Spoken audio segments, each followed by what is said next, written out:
Greetings and salutations, y'all. Today I'm going to go over how to make a simple leather handle. Alright, so for this handle specifically, I need it to be 12 inches long and 1 inch wide when I'm done with it. And so the piece that I'm starting off with is 12 inches long and 2 inches wide. So whatever your end width is that you want for the handle, you're going to need to double that. And whatever that number is your starting width. So if you want a 2-inch handle at the end of it, you're going to want to start with a 4-inch wide piece versus here I'm going to have a 1-inch handle at the end of it, so I'm going to start with a 2-inch wide piece. Okay, so the first step is going to be laying on some glue. I use white glue for this. You can use contact cement if you'd like, but since this is black, I'm going to want to use the white glue, and you'll see why in a minute. All right, so I went ahead and put some glue on here, and I've just let it dry to mostly clear. And now I'm going to take my wing dividers, link in the description for these. These are from Weaver Leather. Take my wing dividers, square, and I'm going to make sure that this is marked at 1 inch, which it looks like it actually already is. And I'm gonna make a mark. This is the center line on this piece. And the benefit of using white glue on a black piece is that when you make the mark, it's very easy to see.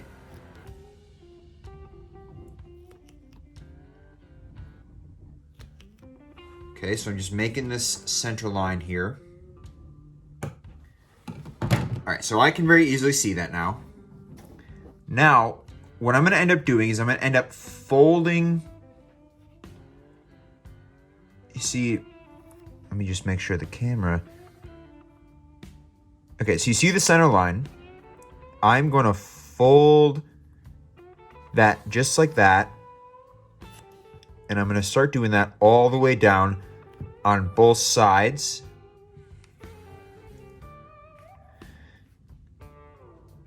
And you start to see what's going to end up happening is you're going to end up having a really, really nice strap, and the edges are going to look very, very clean as well, and you won't see the ends. So it's going to be a very, very clean, very nice strap. All right, and actually before we sew, I want to show this step is optional, but I think it really helps.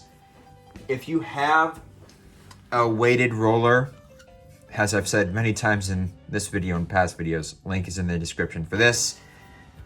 You can go ahead and just roll this here.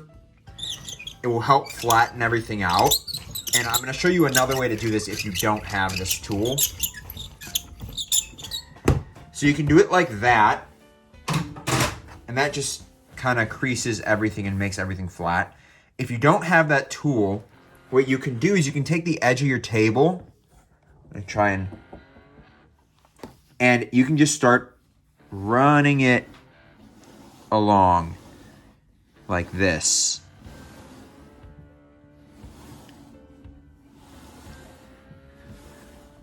And you'll have a very similar effect. Now, the other way you can do this is you can take a hammer like this one with a flat metal face, and you can tap this. The only thing I don't like about that is that it's gonna leave hammer marks everywhere depending on the type of leather. Some leathers it won't leave a hammer mark.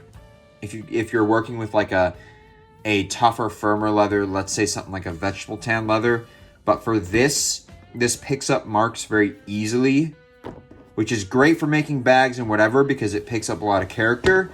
However, when in the making process, you're going to want to avoid using heavy things like this and like banging on it because it will leave marks on there and you'll be able to see it when you're done. Okay, now we're going to go ahead and sew. Okay, so here I'm going to go over kind of what I have set up here. I've got the magnetic guide here on this Sailrite sewing machine. I bought this. You don't, again, with all this stuff, with all like the extra little things, you don't need the tools to be able to do this. But since I have the tools, I might as well use them. Helps me go faster on the stitch speed anyways. So I've got the magnetic guide. I've got it set at a 1/4 inch seam allowance. Or you can just go by the edge of your presser foot because it's basically the same thing. And so I've got the presser foot lowered. Now, the way I have this camera set up, it's gonna be a little awkward. All right, so you always should hold the bobbin and top thread taut when you start a stitch. And with a good sewing machine, you don't need to hand crank it at all. And you just start going like that. And the nice thing about the magnetic guide is, so I've got the first few stitches in. Now watch this.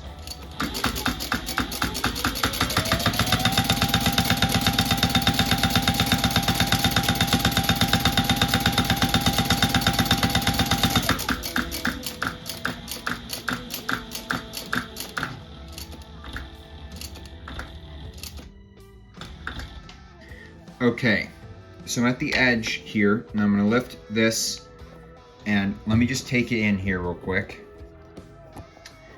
Basically, I'm gonna use the knee lift it up, and you see the needle is still in there. I'm gonna go ahead and turn. Yeah, I'm gonna turn. Go again here and just get to the edge, and you got to do your best to kind of guesstimate when you turn this back around. You're going to want it to be in line with the outer edge of the presser foot. So I always like to check. No, I got to go one more stitch here.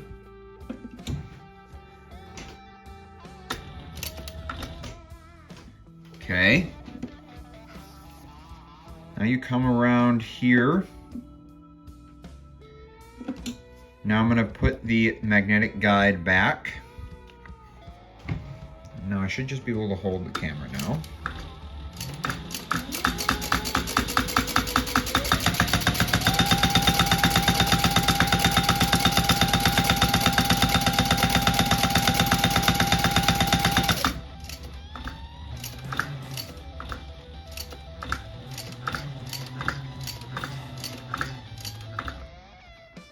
All right, here it is at its final home. It's really, really, really comfortable to hold, and just holding it like that just feels really good, and it's great weight distribution when this thing is actually on the backpack and it's going all the way down, and all the weight is on this handle. If you like this video, then leave a like. If you found it helpful, leave a comment saying, what should you say? Say, wow, look at my leather handle. And then leave your comment after that. I'll know that you watched this part of the video and that you found it helpful and useful. And if you think my channel deserves it, then subscribe. It's completely free. You can unsubscribe anytime. Helps the channel, helps the business, helps my soul. All right, peace.